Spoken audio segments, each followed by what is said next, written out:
الصبح بدا من طلعته. حضرت امام مالک کہتے ہیں میں غریب کا بیٹا تھا. اکثر دین پڑھنے والے غریبوں کے بیٹے ہوتے ہیں. امیروں کے بچے ایف ایس سی پڑھتے ہیں, بی ایس سی پڑھتے ہیں, ٹیکنالوجی پڑھتے ہیں.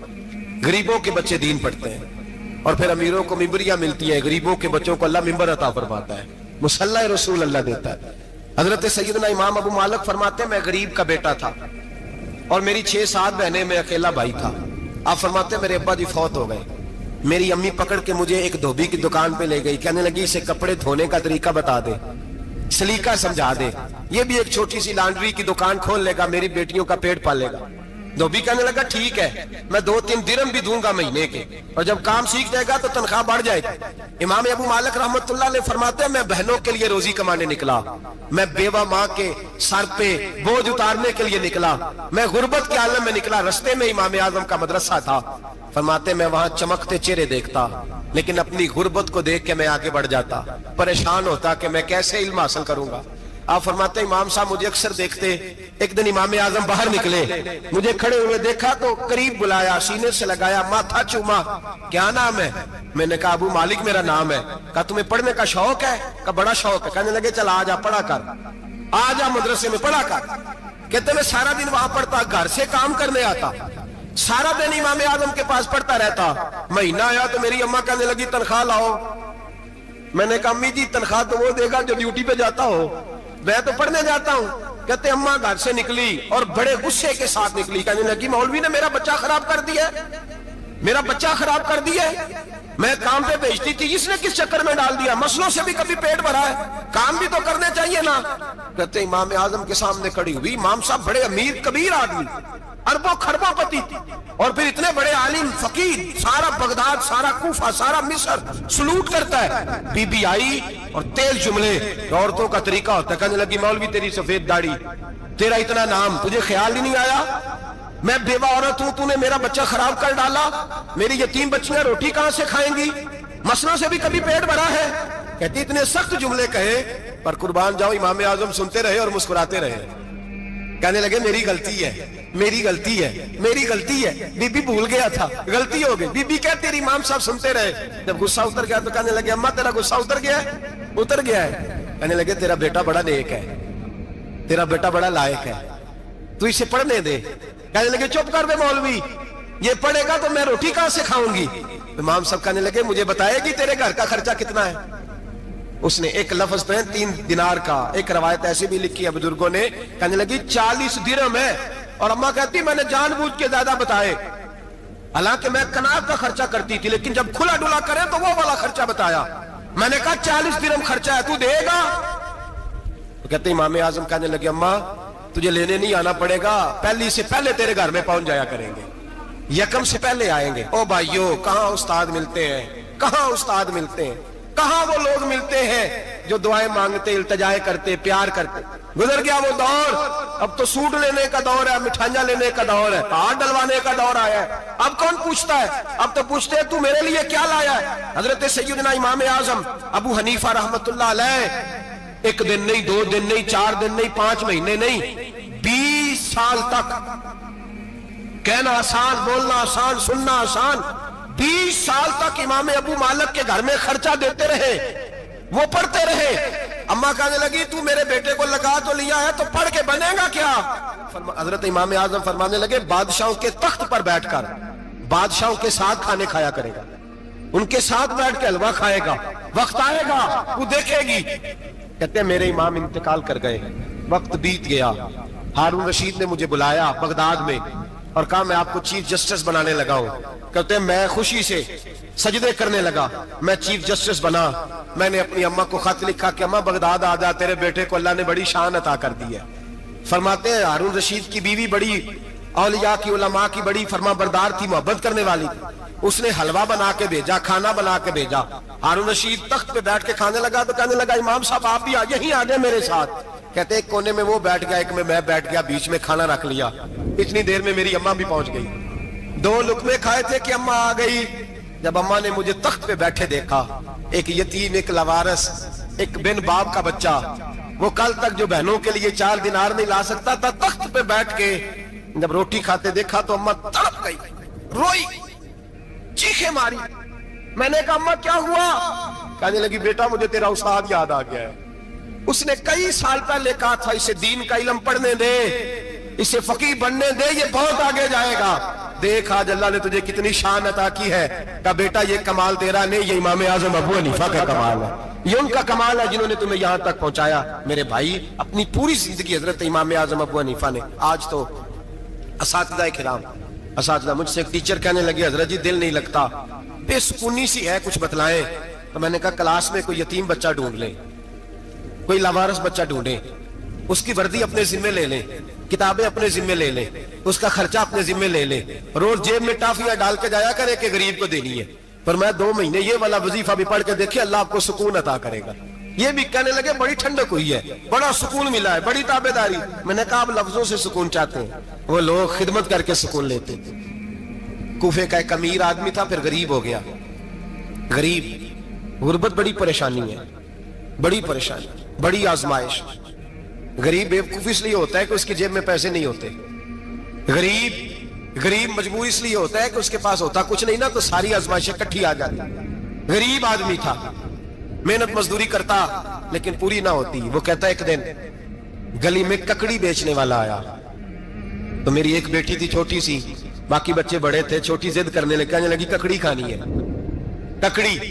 کہتے میں پریشان ہو گیا، دل ٹوٹ گیا، بیٹی نے سوال کیا ہے۔ فرماتے میں نے سوچا کس کے پاس جاؤں، کسی اور کے پاس مجھے سمجھ نہ آیا، میں سیدھا امام اعظم کے پاس چلا گیا۔ یہ شخص ہے جو مجھے دے گا بھی اور میرا پردہ بھی رکھے گا، مجھے دے گا بھی اور میرا، بولیے، میرا یہ پردہ بھی رکھے گا، یہ رسوا نہیں کرے گا، یہ فوٹو نہیں کھچائے گا، یہ فوٹو کھچا کے پہلے دن فیس بک پہ نہیں لگائے گا کہ میں غریبوں میں تھیلے بانٹ رہا ہوں، یہ اسی وقت اخبار والوں کو نہیں بلائے گا ایک تھیلا اور 6 اخباروں میں تصویریں، یہ اس طرح نہیں خیرات دے گا۔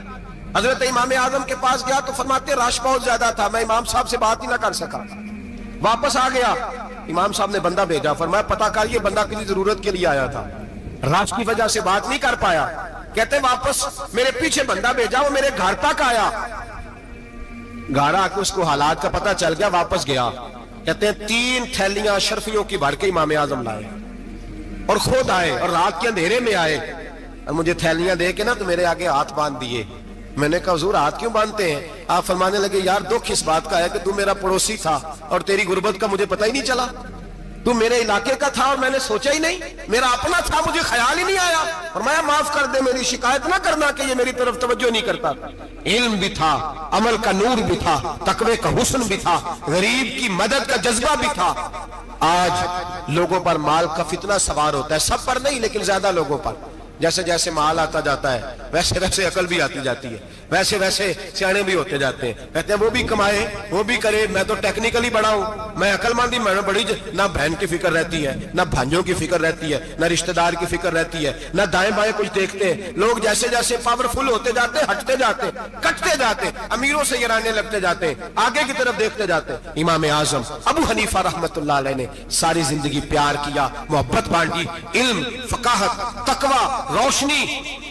آج لوگوں کو علم ہوتا ہے پر علم کا نور نہیں ہوتا، ہمیں بہت ساری باتوں کا پتہ ہوتا ہے پر وہ باتیں ہمارے لفظوں میں ہوتی ہیں، ہم اس کے حسن سے آگاہ۔ اور اگر میں یہ کہہ دوں کہ ہمیں ان باتوں پر یقین کامل نہیں ہوتا، کہہ رہے ہوتے ہیں، ہم سمجھتے ہیں، بڑی باتیں کرتے ہیں، لیکن ان باتوں کے پیچھے جو عمل کا جذبہ ہے وہ پھیکا ہوتا ہے۔ امام اعظم ابو حنیفہ رحمت اللہ تعالی علیہ جتنے بڑے عالم تھے اتنا ہی بڑا خوف تھا اللہ کا دل، اتنا ہی بڑا خوف تھا۔ ایک آدمی کہتا ہے میں نے امام صاحب سے مسئلہ پوچھنا تھا، میں نے عشاء کی نماز امام صاحب کے پیچھے پڑھی، کتنی لوگ باتیں سنتے ہیں، اس کا اثر کتنا لیتے ہیں، لیکن امام صاحب رحمت اللہ علیہ کا طریقہ کیا تھا؟ کہتے میں نے امام صاحب کے ساتھ نماز پڑھی مسجد میں، تو قاری صاحب نے قرآن پڑھا، اذا زلزلت الارض زلزالها واخرجت الارض اثقالها، فرماتے ہیں آخری 2 آیتیں پڑھی، فمن یعمل مثقال ذرۃ خیرا یرہ ومن یعمل مثقال ذرۃ شرا یرہ۔ اللہ فرماتے ہیں میں قیامت کے دن تیرے ذرے ذرے کا حساب کروں گا، ذرہ برابر نیکی ہوئی تو تیرے سامنے آئی، ذرہ برابر گناہ ہوا تو تیرے کس کے برابر؟ جی وہ کتنا ہوتا ہے؟ ریت کا 1 ذرہ، اس کے برابر بھی گناہ ہوا تو تیرے سامنے، یہ اللہ کہہ دیا ہے، تو ایسا انشاءاللہ ہو کے رہے گا, اللہ ایک دفعہ دکھائے گا. دعا فرمائے اللہ ہمیں معافی عطا فرمائے, اللہ ہم سے درگزر فرمائے, اللہ ہمیں بخشے ہوئے میں شامل فرمائے.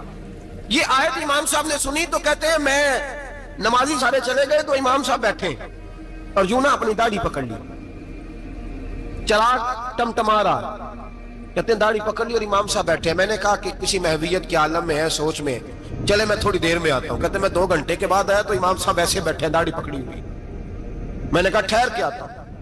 میں پھر 1-1.5 گھنٹے کے بعد گیا تو ویسے بیٹھے. کہتے ہیں تہجد کا وقت ہو گیا, میں مسجد میں گیا تو چراغ ٹمٹمانے لگا, ختم ہونے کے قریب آ گیا. امام صاحب بیٹھے ہیں, اب میں نے دیکھا کہ آنکھیں آنسوؤں سے بھری ہوئی ہیں اور اپنی داڑھی پکڑ کے کھینچ رہے ہیں اور کہتے ہیں یا اللہ تو اگر ذرے ذرے کا حساب لے گا تو ابو حنیفہ تو الجھ جائے گا. اے اللہ تو ذرے ذرے کے بارے میں پوچھے گا تو میں تو نہیں جواب دے سکتا. خدا بندہ اس طرح کر, میرے ان سفید بالوں پہ رحم کھا. اے اللہ میرے بڑھاپے پہ مہربانی فرما, مجھ سے نہ ذرے ذرے کا پوچھنا, میں بڑا کمزور ہوں, میں نہیں جواب دے سکتا.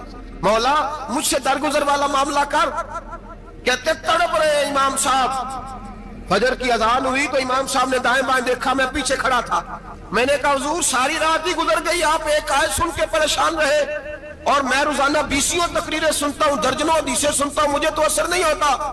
آپ فرمانے لگے مجھے تیرے معاملے کا نہیں پتا, لیکن مجھے اگر تو نے دیکھ لیا ہے تو کسی کے ساتھ ذکر نہ کرنا مجھے. اور فرمانے لگے پھر تو نیک آدمی ہوگا, تجھے نہیں خیال آتا. تو میں تو جانتا ہوں من آنم کے من دانم, پتہ سارا ہے سردار نو کی دیا نا, میں تو جانتا ہوں نا, مجھے خبر ہے, لہٰذا میں نہیں حساب دے سکتا, تیرا نہیں مجھے پتا. جتنا میرے بھائی علم زیادہ اتنا خوف بھی. حضرت عبداللہ ابن مسعود فرماتے ہیں زیادہ باتیں کرنے والا عالم نہیں ہوتا, اللہ سے زیادہ ڈر جانے والا عالم ہوتا ہے.